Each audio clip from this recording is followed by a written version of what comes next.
Good morning. It's Al Robinson at First Trust Mortgage. It is June 22nd. It is Monday, and this week's videos are going to be around FHA lending. I had 3 calls last week that loans that were pre-approved by other companies turned out to be not pre-approved because of the level of questioning that didn't happen with the pre-approval. So I figured I better dive deep in different loan products so that you could be aware of some of the pitfalls that come.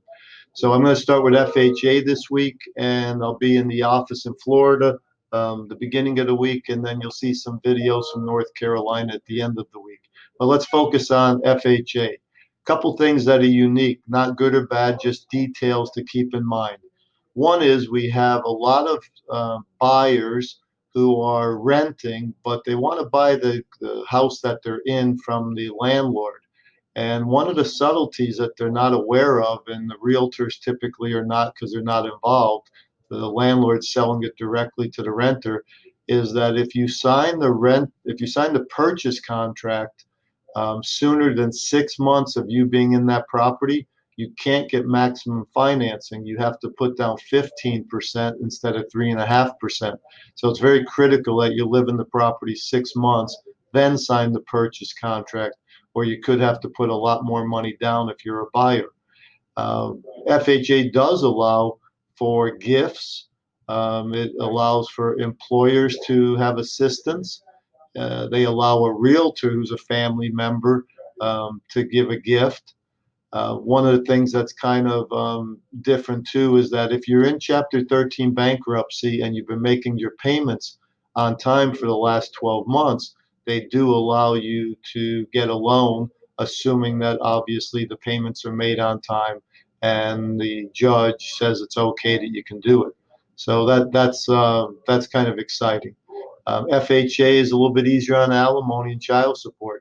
You only have to be receiving it for 3 months and evidence that it was paid on time, and that's if it's court mandated. If it's just a voluntary agreement, not so much. You have to have the 12 months and then evidence. But if it's court ordered, then 3 months is fine.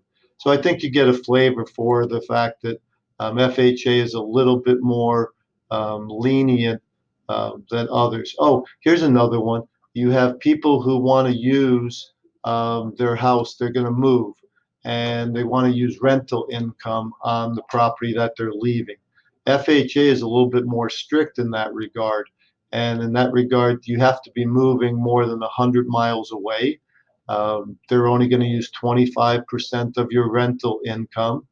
You have to have 25% equity in the property, and we have to get an appraiser to validate what the value is.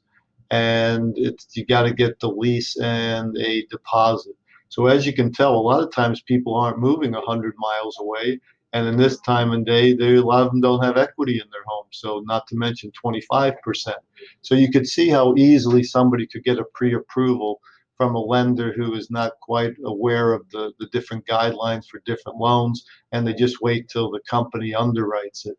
So back to, again, the same old story. Make sure you have a loan officer that has the experience, is paying attention, and then verify. Remember that old saying,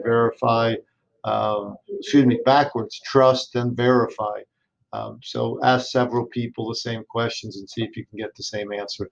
I love helping families buy homes, so if I could help you or any of your clients in any way, please consider me a resource. Best way to reach me is at 954-415-6133, and this week will be FHA week. Have a great day.